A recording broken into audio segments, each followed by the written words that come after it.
Dans les forêts tropicales d'Amérique du Nord et d'Amérique centrale vit un oiseau considéré comme mythologique dans les cultures mésoaméricaines, particulièrement chez les Aztèques et les Mayas, où il était associé à la divinité du serpent à plumes Quetzalcoatl. Nous parlons du quetzal.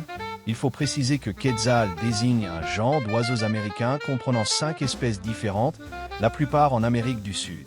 Mais dans cette vidéo, nous nous concentrerons spécifiquement sur le quetzal mésoaméricain, que nous appellerons simplement quetzal par souci de praticité. Le quetzal habite les forêts néotropicales, des zones difficiles d'accès pour les humains en raison de leur végétation dense et des hautes chaînes montagneuses. Son aire de répartition s'étend du sud du Mexique jusqu'au Panama, incluant le Guatemala, le Nicaragua, le Honduras et le Costa Rica, à des altitudes comprises entre 1200 et 3000 mètres au-dessus du niveau de la mer. En fait, cet oiseau est le symbole national du Guatemala et apparaît sur sa monnaie, qui porte le nom de quetzal. Classé dans le genre Pharomacrus, qui signifie manteau long, en référence à son plumage, le quetzal est l'une des 5 espèces connues de ce genre, sans sous-espèce décrite à ce jour.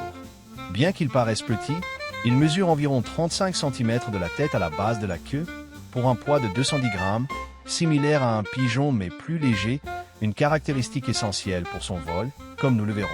Il possède un bec petit mais robuste, capable de ronger la nourriture et de creuser des trous dans les troncs, appartenant à la famille des trogons, oiseaux non migrateurs au bec court mais puissant. Ses pattes présentent une disposition particulière. 4 doigts répartis en position crâniale et caudale, comme chez les perroquets, ce qui suggère un ancêtre commun très ancien et leur permet de se percher fermement sur les branches, où ils passent la majeure partie de leur temps, en prenant particulièrement soin de leurs longues plumes caudales, qu'ils exposent rarement à des surfaces pouvant les endommager. La queue du quetzal est extraordinairement longue, atteignant en moyenne 60 cm et jusqu'à 90 cm chez certains mâles, constituant sa caractéristique la plus remarquable pour marquer son territoire et attirer les femelles. Ces plumes étaient si prisées qu'elles faisaient partie de la coiffe de Moctezuma, démontrant leur importance dans les cultures mésoaméricaines. Son plumage est particulièrement éclatant. Les mâles présentent un vert métallique sur la majeure partie du corps, un ventre et une poitrine cramoisis, et un bec jaune, tandis que les femelles arborent des tons plus ternes de vert, gris ou rouge terne, avec des queues plus courtes. Ce dimorphisme sexuel permet de distinguer facilement les sexes à l'œil nu. Bien qu'ils ne soient pas des voltigeurs exceptionnels, ils doivent voler constamment pour se déplacer dans la végétation dense. Le vol s'avère particulièrement difficile, surtout pour les mâles en raison de leur longue queue, nécessitant un mouvement particulier de saut en arrière avant de s'envoler vers l'avant. Ainsi, s'il se trouve en danger, il est à la merci du prédateur lorsqu'il ne veut pas abîmer son plumage. Cet oiseau possède un chant très particulier qu'il utilise pour communiquer et surtout pour marquer son territoire.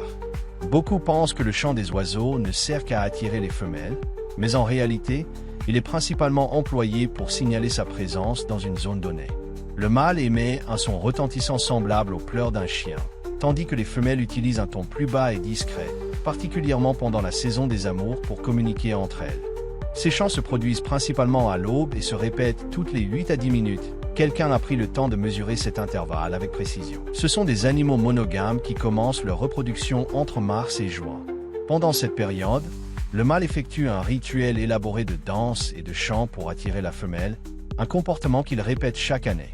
Cependant, on ne les voit ensemble qu'en période de reproduction, car ce sont normalement des oiseaux solitaires. Ils construisent leur nid à l'intérieur des arbres, soit en utilisant des cavités créées par des pics, soit en les creusant eux-mêmes dans des troncs à l'écorce en décomposition, à une hauteur de 11 à 13 mètres. Cette position élevée, combinée à l'épaisseur de la forêt, rend leur nid extrêmement difficile à localiser. C'est dans ces refuges qu'a lieu l'accouplement. Curieusement, ils n'ajoutent aucun matériau pour rendre le nid plus confortable. La femelle pond simplement ses œufs directement sur la surface nue de la cavité. Bien qu'il n'y passe pas beaucoup de temps, ces chambres mesurent environ 11 cm de diamètre.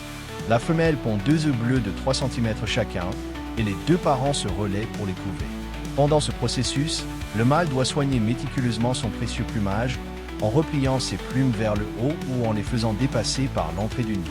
On croyait autrefois qu'ils construisaient des nids à 2 entrées pour protéger leurs plumes, mais cette théorie a été rejetée lorsqu'on a observé des mâles avec la queue endommagée pendant la saison des amours. La période d'incubation dure de 17 à 18 jours, après quoi naissent des oisillons sans plumes et aux yeux fermés. Ils restent aveugles pendant environ une semaine. et au bout de 2 semaines, ils sont déjà couverts de plumes d'une couleur similaire à celle de leur mère. Ils se nourrissent d'abord presque exclusivement d'insectes que les 2 parents leur apportent, tout en maintenant le nid scrupuleusement propre. Par la suite, leur régime est complété par des fruits et de petits vertébrés pendant environ 3 semaines, jusqu'à ce qu'ils commencent à apprendre à voler. Les jeunes acquièrent une certaine indépendance rapidement, mais les mâles ne développent leurs plumes caractéristiques qu'à l'âge de 3 ans. Ils atteignent la maturité sexuelle à 5 ans et ont une espérance de vie de 20 à 25 ans à l'état sauvage.